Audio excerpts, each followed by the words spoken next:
ฮะพอกันเนาะหมู่เพื่อนFCมื้อนี้ยามเช้าๆเนาะอยู่ป่าแหวเศร้าปลายล้างเด้อทุกคนเด้อสิพาหมู่เพื่อนมาหลุนแหวน้ำกันเนาะมื้อนี้เนาะไปทุกคนไปนี่เนาะทุกคนเนาะล้างแหลกเฮาเนาะทุกคนเนาะเอาว่าสิเปลี่ยนสลิงเนาะยังบ่ทันได้เปลี่ยนนี่เนาะล้างตัวมันถือเงี้ยนเมื่อก่อนทุกคนเลยเอาสีใส่สลิงมือนี่แหล้วเนาะล้างนี่ไปหลุนต่อไปทุกคนเฮ้ยเหี่ยวเหี่ยวเอาลันทุกคนไปโอ้สายเคียงหน่อยหนึงเฮ้ยถือยังเนาะโอ้ทุกคนเลยลันเป่าทุกคนโอ้อียังเหยียบเนาะโอ้บ่ถือทุกคนเอ้ยนี่เนาะลังนี่โอ้เสียดายดิไปเบิ่งลังทั้งหน้าฮึลังทั้งหน้ากะลันทุกคนเอาเลยเฮ้ยเอา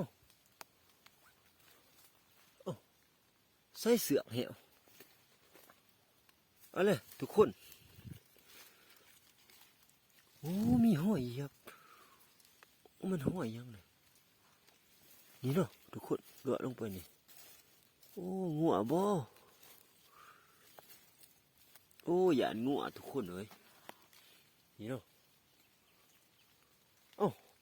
เสือกเขาได้สะ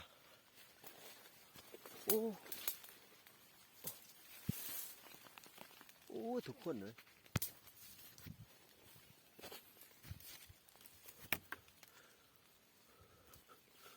เสือกเขาลุดไปเลยบ่นี่เนาะทุกคนเนาะขันมันคือบ่เห็นเสือเอาเลยนี่เนาะทุกคนเนาะอุ้ยแนวได้อันนี้ทุกคนเนาะถึกซัดเลยลุดบ่หาเบิ่งห้อยน้ำกันทุกคนนี่เนาะโอ้สองหลังพุ่นน่ะงัวบอกคือบ่เห็นห้อยงัว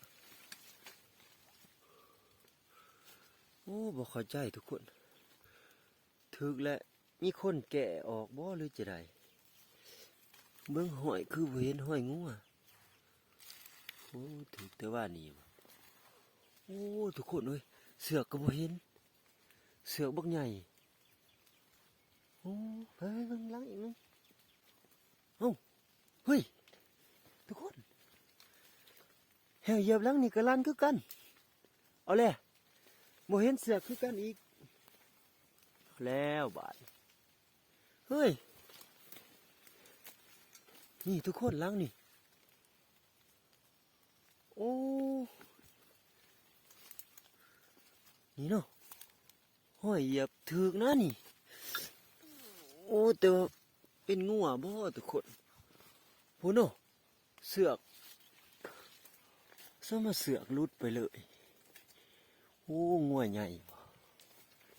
โอ้ทุกคนเลยนี่เนาะขันมันมีคนแก่วะทุกคนนี่เนาะโอ้ยเลือดเสือเว้ยแต่ว่า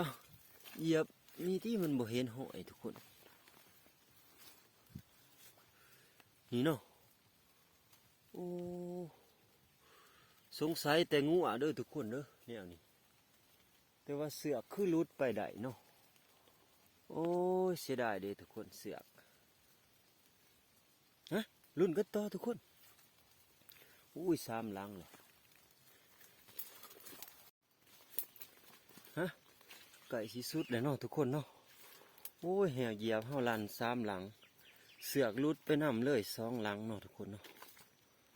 โอ้มันถืองัวมา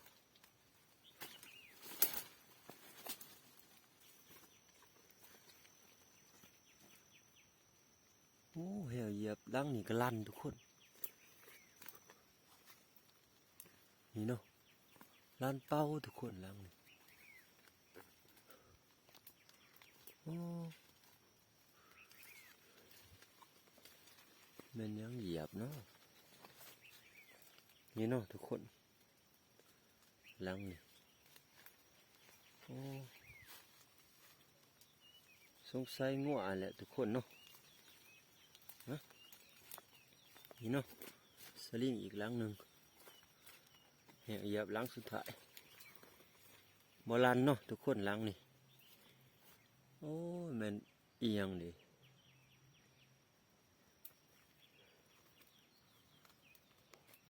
ฮะย่ามมาหอนนี่สุดเลยเนาะหมู่เพื่อนFC เสือกเสียสองหลังทุกคนเลยบ่ฮู้ว่าแม่นยังถึกเนาะแล้วก็ดึงเสือกหลุดไปหรือว่าคนแก่เฮาก็บ่จักเนาะโอ้มื้อนี้ทุกคนเลยฮะพบพอกันใหม่คลิปหน้าเด้อหมู่เพื่อน FC